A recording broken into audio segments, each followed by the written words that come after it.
Las locas se desataron. Los vulgares y diminutos megáfonos de la narcodictadura comenzaron con la campañita de señalar a personas para, según ellos, quitarle la nacionalidad, porque sí. Se creen los dueños del circo cuando no se han dado cuenta que ellos son los payasos. Pero como siempre digo con esta gente, piensa mal y acertarás. ¿Se trata acaso de una campaña para crear a un nuevo enemigo conveniente y posicionarlo como el opositor que más les sirve en este momento? Y así, además, desviar el tiro de María Corina. Vale la pena preguntarse, ¿no? Hablando de María Corina Machado, en una entrevista con Fox News, ha dicho: Maduro es quien empezó la guerra. El presidente Trump la está parando, finalizando. No se mueve del libreto y eso siempre es una buena noticia. El disfraz de ministro de la Defensa del chavismo, Padrino López, dice que Estados Unidos busca un incidente para justificar una agresión. El relato del narcotráfico se agotó, según él, cuando lo que se le agota es el dinero a ellos y a la pirata del Caribe, Delcy Rodríguez, que sale al paso para profundizar en la manipulación narrativa. Y aparecen los salvavidas de siempre. Ahora Lula se ofrece como mediador entre Estados Unidos y Venezuela en medio de la escalada de tensiones. Qué conveniente, ¿no? Yo preferiría, por ejemplo, a Milei como mediador y no a un zurdo como Lula, porque la cabra siempre echa para el monte. Pero claro, el tipo que no pudo hacer nada por los asilados en la embajada, que estaban bajo su supuesta protección, es el que te dice ahora que puede ayudar a todo un país. No, Lula, te lo agradezco, pero no. Hablando de Milei, el León logró una victoria decisiva y amplía su poder en el Congreso argentino, lo cual también son buenas noticias. Pues de esto y más vamos a hablar el día de hoy. No sé si el programa terminará saliendo el lunes 27 o el martes 28 de octubre. Yo soy Augusto Navarro, con problemas de internet, y esto es Apolítico. Comenzamos. Muy rápidamente comentarles que hemos tenido problemas para subir los programas y también en redes sociales los fragmentos, porque cambiamos el internet del estudio, mejoramos la banda, pero los equipos no nos han llegado y ya habíamos cancelado lo que teníamos anteriormente y entonces estamos literalmente trabajando con el hotspot del celular, cosa que nos imposibilita, pero muchísimo, llegar a tiempo a cualquier cosa. Pero bueno, esperemos que en un par de días ya esté solventada esta situación y seguir con nuestro horario regular, así que gracias por entender todos los que nos han escrito, de verdad que hemos estado viviendo pues una pequeña angustia de no poder llegar a tiempo con nuestros análisis, con nuestros resúmenes y con nuestro repaso informativo de Venezuela. Ahora sí vamos a lo que nos toca. Hay algo profundamente simbólico en que un régimen que despojó a los venezolanos de su libertad, del salario, del derecho al voto, hasta de la capacidad que teníamos para soñar, ahora pretenda despojarnos también de la nacionalidad. Como si la patria, después de todo lo que nos han quitado, fuera un documento que se pueda anular con una firma de unos burócratas asesinos. Edmundo González Urrutia denunció la amenaza del régimen de retirarle la nacionalidad a Leopoldo López. Y ya va, no nos pongamos bravos todavía. Actualmente asilado en España. Pero no nos confundamos porque sale muy barato criticar de entrada. Edmundo no habló solo en nombre de un político porque ya sabemos quién es el personaje. Si usted lo ve con otra óptica, en otro prisma, habla en nombre de millones porque, apartando el concepto que podamos tener o no del personaje, de Leopoldo, es necesario pensar que él, Edmundo, lo hace no como un respaldo ciego a un político, sino a un derecho humano fundamental que es la identidad. Y nosotros, señores, los que estamos del otro lado del chavismo, somos mejores que la basura que secuestró al país. ¿A que sí? De los que están fuera del país con un pasaporte vencido, a esos los defiende. De los que no pueden tramitar una cédula. De los que parieron hijos en el exilio y hoy los ven crecer sin nacionalidad, sin papeles y sin identidad. Porque en Venezuela incluso la identidad ahora ha pasado a ser un privilegio que el poder dictatorial otorga o niega según la conveniencia del día. La identidad no es una concesión de poder, es un derecho, escribió González. Y tiene razón. Cuando un régimen amenaza con arrebatarle a un ciudadano su nacionalidad, no ejerce soberanía, eso lo sabemos también. Está reafirmando su naturaleza autoritaria. Nadie puede quitarle la nacionalidad a un venezolano, y menos un régimen señalado por narcotráfico, por tortura y por violaciones de derechos humanos, porque eso no es patriotismo, es barbarie con membrete. Lo irónico y lo trágico es que ni siquiera todos los venezolanos comprenden la gravedad del asunto. Algunos, incluso desde la comunidad del cinismo, se apuran a recordar los errores de Leopoldo López, como si los atropellos del poder fueran menos graves dependiendo de quién los sufra. Y esto no es una defensa, insisto, Leopoldo, es al corazón de lo que está en juego. Pero lo que Edmundo González defiende no es un individuo, o al menos eso es mi lectura, y esperemos que sea así también, ¿no? Defiende un principio, el derecho a existir como venezolanos. Y cuando el poder amenaza con borrar ese principio, no solo persigue a un personaje, persigue a la nación entera. Yo no soy sospechoso de comulgar con estos personajes. Lo que intento decirles es que el régimen no tiene potestad para revocarle la nacionalidad a nadie. Porque el exilio no es solo geográfico, también es burocrático. El régimen ha condenado a millones a un limbo documental donde el pasaporte es un lujo y la cédula termina siendo una reliquia. Millones de venezolanos son hoy ciudadanos suspendidos, invisibles en el sistema que debería protegerlos. Viven un drama impensable, casi inexplicable. Si usted le intenta hacer entender a alguien que no sea venezolano, que por ejemplo alguien con TPS y sin pasaporte está literalmente en el limbo, no lo entendería con facilidad, capaz ni le creería. ¿Y cuántos no están surfeando ese tsunami? Todo por culpa de los rojos. Y los hijos de ese exilio, los que nacieron fuera, corren el riesgo de ser los primeros apátridas de una nación que alguna vez se orgulleció de recibir a todo el mundo, nuestra antigua Venezuela, antes de la maldición chavista. Lo que vemos no es un acto jurídico tampoco, ni un síntoma político. La dictadura se sabe sola, se sabe acorralada e ilegítima, y como todo régimen inseguro, necesita enemigos nuevos para alimentar su narrativa o viejos amigos nuevos. Y yo sé que me entiende. Ya no basta con perseguir opositores, y ahora me estoy refiriendo a María Corina. Ahora hay que borrarlos del registro civil para el régimen, como si el problema desapareciera al eliminar un nombre. Pero la historia es más terca que los decretos, y la identidad es más poderosa que cualquier tribunal complaciente. Y en medio de todo, por eso le digo lo de María Corina, surgen bufones del espectáculo político. Luis Ratti, por ejemplo, qué asco de tipo. Reaparece para aplaudir la idea y anunciar con un tono solemne que prepara una mesa de trabajo para solicitar también la revocatoria de la nacionalidad de María Corina Machado. Mesa de trabajo. El mismo Ratti, que un día se declara opositor, porque eso dice él mismo, aunque a lo único que parece oponerse es a la inteligencia y que siempre termina donde están las cámaras. Ratti es una parodia de ser humano y su comunicado también parece una parodia, pero no lo es. Es el retrato exacto de cómo la banalidad se mezcla con la represión y de cómo el absurdo se convierte en política de Estado. El chavismo ya no solo pretende decidir quién puede pensar o hablar. Lo grave es que ahora pretende decidir quién puede existir. Y cuando un poder se atribuye la potestad de borrar la identidad de sus ciudadanos, sigue mostrando su talante de organización criminal con bandera, la del PSV. La nacionalidad no se revoca, señores chavistas, no se pierde por decreto. Lo único que se pierde es la vergüenza de quienes desde el poder creen que el país es su propiedad. Porque Venezuela, con todo lo que le han intentado destruir, sigue viva en cada pasaporte vencido, en cada hijo nacido en el exilio y en cada venezolano que se niega a ser borrado. Y eso, precisamente eso, es lo que más teme la dictadura, que el país que intentan desaparecer todavía existe. Miremos lo de la nacionalidad de Leopoldo López con la lupa del fondo y no la forma. Ahora, si les digo, está el régimen creando un nuevo líder opositor porque ya no le funcionó con Capriles para entonces seguir intentando borrar infructuosamente a María Corina. Estamos por verlo.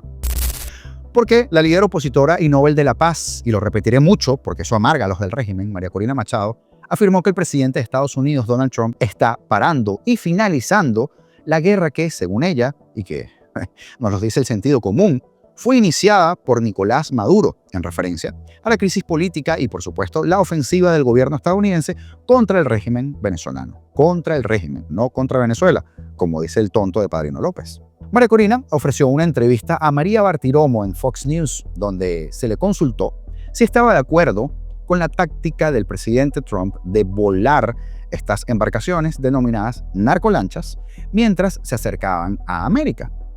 Ante esto, María Corina respondió: la única forma de desmantelar una estructura criminal es cortar su entrada de dinero criminal. Tienes que cortar los recursos que provienen del narcotráfico, del contrabando de oro, Adel, si eso es contigo, del contrabando de armas e incluso el tráfico de personas que Maduro dirige y que opera desde Venezuela. La Nobel de la Paz, señores chavistas, la Nobel de la Paz, de manera asertiva, precisó que fue Nicolás Maduro quien nos declaró la guerra a nosotros, los venezolanos, después de que le ganamos por goleada en unas elecciones presidenciales el año pasado. Así que él ha aplicado el terrorismo de Estado en el interior hacia nuestro pueblo y un narcoterrorismo hacia el exterior, a las naciones del hemisferio occidental, decía en X. Así que Maduro es quien inició la guerra. El presidente Trump está deteniendo esa guerra o terminando la guerra, puntualizó. Y como digo, siempre es buena noticia que el discurso de María Corina se mantenga por el carril, porque ahora, al día de hoy, la mejor ayuda que podemos tener parte de los Estados Unidos. Pero el presidente de Brasil, Luis Ignacio Lula da Silva, se ofreció este domingo para actuar como interlocutor en la crisis de Estados Unidos y Venezuela en medio de la escalada de tensiones en la región, en un acto de absoluta desfachatez. La propuesta de Lula fue informada a la prensa por el exministro de Relaciones Exteriores de Brasil, Mauro Vieira, con quien Maduro ya tuvo un impasse, tras la reunión que sostuvo el mandatario brasileño con el presidente estadounidense Donald Trump en Kuala Lumpur, en el marco de la cumbre de la Asociación de Naciones del Sudeste Asiático de la ASEAN. El presidente Lula planteó el tema y afirmó que América Latina y Sudamérica, donde nos encontramos, es una región de paz. Y se ofreció, muy convenientemente, hacer un contacto, un interlocutor, como lo ha sido en el pasado con Venezuela, para buscar soluciones mutuamente aceptables y correctas entre ambos países, señaló el canciller. Estos son los mismos a los que le quedó grande proteger, como prometieron también, a las guacamayas, como les llamamos colectivamente, los 5 opositores asilados en la Embajada de Argentina, que Brasil se ofreció a proteger, y vuelvo y lo repito, y poco, o mejor dicho, nada, hicieron por protegerlos. Además de abordar la situación venezolana, Lula y Trump discutieron la agenda comercial bilateral durante esa reunión, que se extendió unos 45 minutos y que el mandatario brasileño calificó como excelente.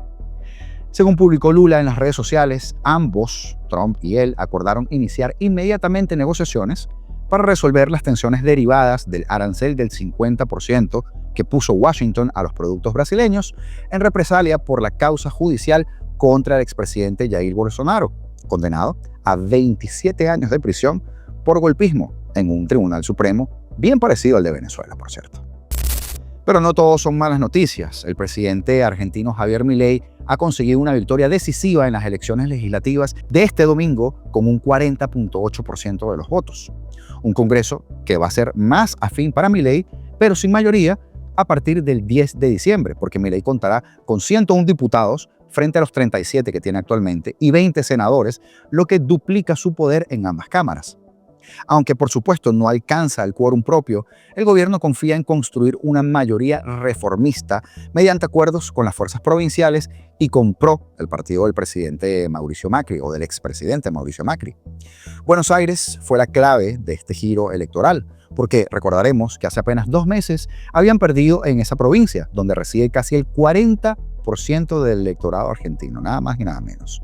Perdieron por más de 14 puntos frente al peronismo, pero esta vez logró revertir el resultado incluso con una campaña accidentada, porque su candidato original renunció por presunta corrupción y la papeleta final ni siquiera incluía la foto del sustituto.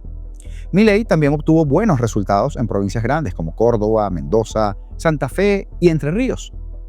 El peronismo y los gobernadores independientes fueron los grandes derrotados, porque estos tuvieron apenas el 31% de los votos y perdieron en 18 de las 24 provincias. Un retroceso histórico que reduce el margen de maniobra del Congreso.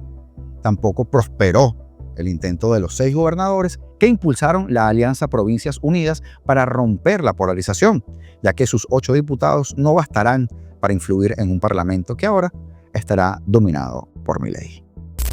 Ahora volvemos al lodo, porque el ministro de la defensa del chavismo, que en realidad es lo único que defiende, y no precisamente a Venezuela, Vladimir Padrino López vuelve a aparecer en una escena con su manual soviético de siempre. Acusar a Estados Unidos de planear un ataque. ¡Qué asco de ministro! Según él, Washington busca un incidente para justificar una agresión militar contra el país. Claro, porque el régimen necesita un enemigo externo que distraiga el desastre interno. La culpa no es del hambre ni de la miseria, no de los presos políticos, de su mala gestión, de lo improvisados, de lo tapamarillas. No, la culpa es del imperio. Antes era de iguanas y cosas así. Y es que Padrino, con su uniforme planchado y su narrativa agotada, dice que el relato del narcotráfico se agotó, sí lo dice él, desde el país donde el propio Departamento de Justicia estadounidense tiene a media cúpula acusada por narcoterrorismo. Ironías de la vida.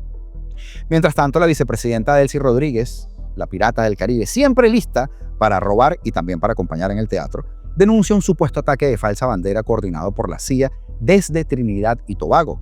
Dice que detuvieron a un grupo mercenario, ¡wow!, con información directa. Porque aparentemente ahora los mercenarios confiesan todo apenas los entregan o apenas los detienen. Y asegura que el Caribe está a punto de convertirse en un campo de batalla imperial. Y como si fuera poco, acusa a la primer ministro de Trinidad y Tobago de haber renunciado a su soberanía por colaborar con el Comando Sur. O sea, ahora cualquier país que coopere con Estados Unidos es una colonia, ¿verdad? Pero ellos sí se arrodillan a La Habana o a Teherán y las ves en China, casi, no voy a decir la grosería. Ya usted sabe. El guión es tan viejo que ya ni el público aplaude. La dictadura necesita miedo para justificar su poder, necesita enemigos para seguir oprimiendo. Por eso cada vez que sienten el aliento del mundo libre cerca, sacan del closet el fantasma de la invasión.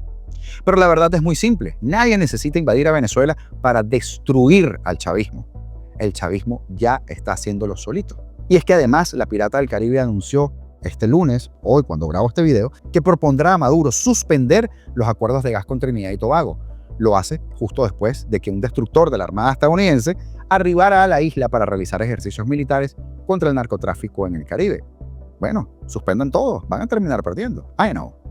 El gesto, envuelto en retórica soberanista y lenguaje de guerra fría, no es una simple respuesta diplomática. Es un movimiento quizá calculado dentro del tablero geopolítico que el régimen intenta reconstruir para buscar sobrevivir políticamente. Rodríguez declaró que el gobierno trinitense, bajo el liderazgo de Kamla Persad-Bissessar, se ha plegado a la agenda guerrerista de los Estados Unidos. Y entre acusaciones de colonialismo y conspiraciones, anunció que PDVSA y su ministerio, porque ella es la dueña de todo esto, ¿no?, han decidido proponer la denuncia inmediata del Acuerdo del Marco de Cooperación Energética firmado en 2015 y renovado automáticamente en febrero de este año. Ese convenio contemplaba la explotación conjunta de yacimientos de gas natural en la frontera marítima entre ambos países y era uno de los pocos vínculos energéticos que mantenían a Caracas dentro del circuito comercial caribeño. ¿Quieren deshacerse de ello? Háganlo. El argumento de la Pirata del Caribe es que Trinidad y Tobago ha renunciado a su soberanía para actuar como una colonia militar subordinada de Washington.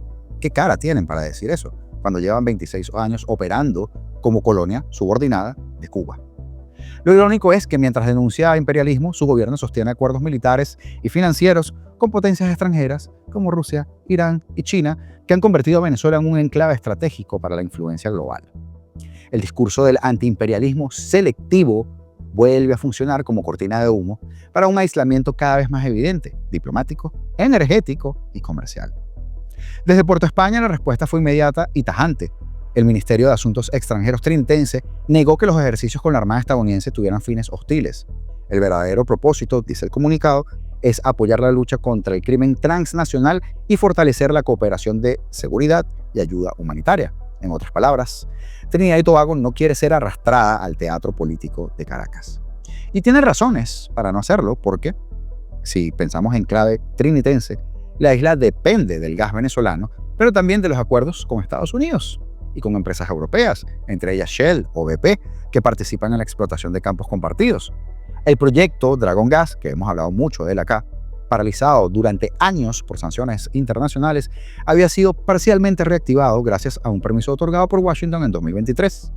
La decisión de Delcy pone en riesgo ese avance y podría, por supuesto, golpear una de las últimas fuentes potenciales de divisas legales para Venezuela. Por eso digo, háganlo. El trasfondo es más político que energético. Desde que Estados Unidos anunció el despliegue del portaaviones USS Gerald R. Ford en el Caribe, el más grande de la flota, y ejercicios del Comando Sur en Trinidad y Tobago, el régimen ha intentado construir un relato de amenaza inminente y golpear al más pequeño, como siempre hacen. Primero fue Vladimir Padrino López, denunciando una guerra psicológica y alertando sobre un supuesto ataque de falsa bandera. Luego vino la vicepresidenta, la Pirata del Caribe, sumando a la narrativa la conspiración imperial para apoderarse del gas venezolano, también quieren.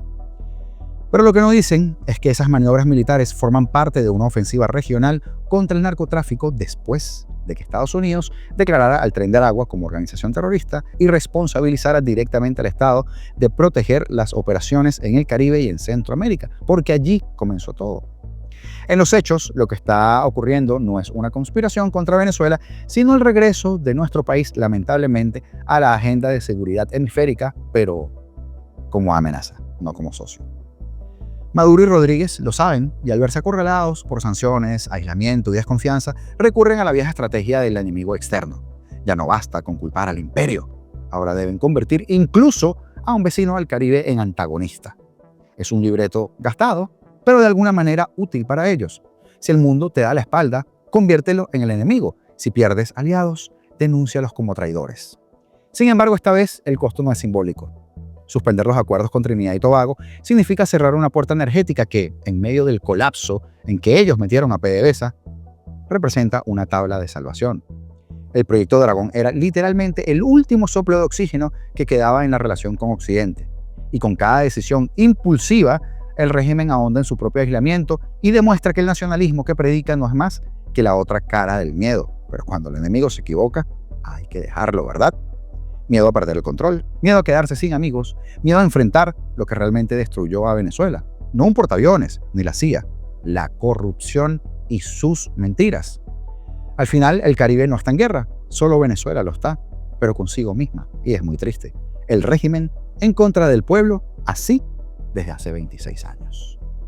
Saludos especiales el día de hoy para Jairo Moreno y para Ricardo Ravelo por apuntarse a la membresía del canal, de la misma manera que al pana Houdini, lo cual nos permite estar dando la batalla de las ideas todos los días, incluso sin internet, como andamos ahora.